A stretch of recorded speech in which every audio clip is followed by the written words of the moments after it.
Cinderlad and the Troll's Treasures. Long ago there was a family of bakers. Mother, father, and the children all helped to bake bread for their town. The father had a woodcutter cut down a large tree to make a kneading trough. It was the largest kneading trough anyone had ever seen. It was so big all three brothers could fit inside of it. It was almost as big as a rowboat, and it was great for kneading lots of bread. Two of the boys were older, and the other one, well, the little one, he was little. The two older brothers helped to make the loaves of bread, but the little brother did not help very much. His feet were always cold, so he spent a lot of time next to the fire, stirring the ashes with his toes, always looking for an ember or a cinder that had just a little bit of heat left. His two big brothers began to call him Cinderlad. They had heard the story of Cinderella, about a girl named Ella who kept her feet near the fire all the time. Time passed and the brothers grew. The parents lived out their lives, and now the brothers were on their own. The two elder brothers went off to find some work as they were tired of baking. They would not let Cinderlad go with them. It wasn't long before there was nothing left of the bakery. The one thing that remained was the huge kneading trough. Cinderlad decided to take it with him, as it was his father's most prized possession.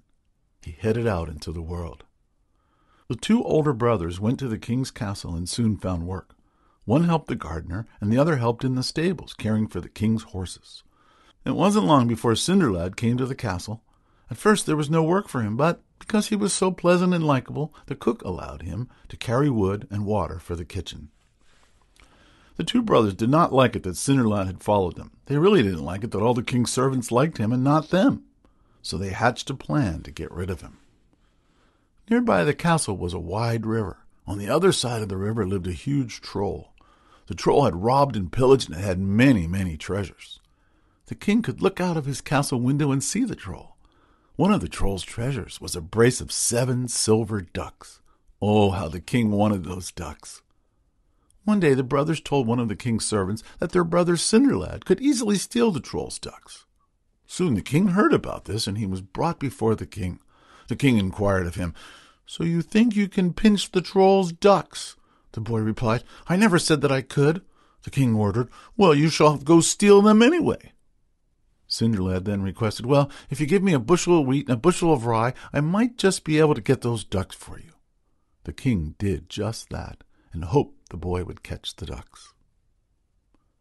Cinderlad put the wheat and the rye in the kneading trough, and then he pushed it out into the river and rowed across.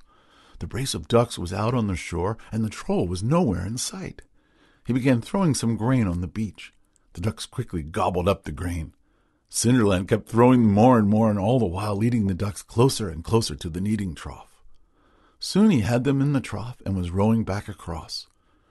The troll came out of the woods and saw him. He called out to him, "Hey, are you pinching my ducks?" Cinderlad replied, "Yes, I am." The troll inquired, "Are you going to come back again?" The boy smiled at the troll and said, "Maybe." The king was overjoyed. Now he had the troll's brace of 7 silver ducks. Cinderlad grew very popular, much to the dismay of his brothers. So they hatched another plan. Every day the troll's daughter would hang up a most beautiful quilt for all to see. The king saw it and really wanted it. It had many squares of gold and silver. So the two brothers told a servant that their brother had boasted that he could pinch that quilt. Soon the king heard about this, and Cinderlad was once again brought before the king. The king asked, "So you think you can pinch the troll's quilt?" The boy replied, "I never said that." "Well," the king replied, "I think you should steal it anyway." Cinderlad asked for 3 days to come up with a plan. The king agreed. For 3 days, Cinderlad watched the troll and his daughter. Finally, he knew what to do. The next day, he watched and waited for the troll's daughter to hang up the quilt. He saw the troll head off into the woods. He quietly put the kneading trough into the river and with muffled oars rowed across the river. Then, as quiet as a mouse in a house full of cats, he snuck up and pinched the quilt. The troll came out of the woods and called out to him, "Are you the one who took my ducks?" Cinderlad replied, "Oh, yes, I did." Then the troll asked him, "Did you take my quilt?"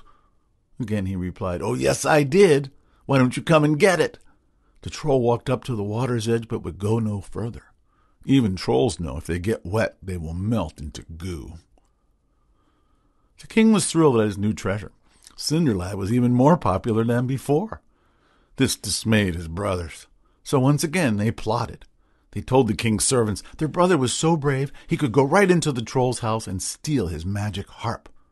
Everyone knew that the troll's magic harp was quite amazing. Whenever someone was sad, all it took was a song from the harp to make them happy again.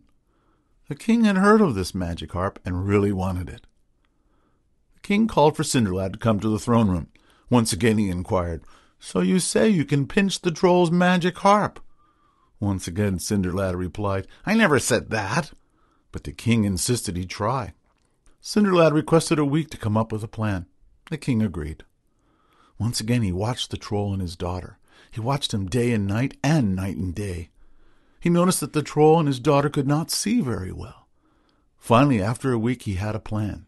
He put 3 things in his pocket: an iron nail, a wood peg, and a stub of a candle. Then he jumped into the kneading trough and rowed across. The troll saw him coming. As soon as he was on shore, the troll ran up and caught him. The troll called out to his daughter, "This is the rascal that pinched my ducks and my quilt. Let's lock him up in the fattening coop. We'll fatten him up for a week or 2, and then we'll make some nice dinner for our guests." Every day the troll's daughter brought Cinderlad all kinds of delicious foods to eat: cakes, pies, bread, sausages, and so much more.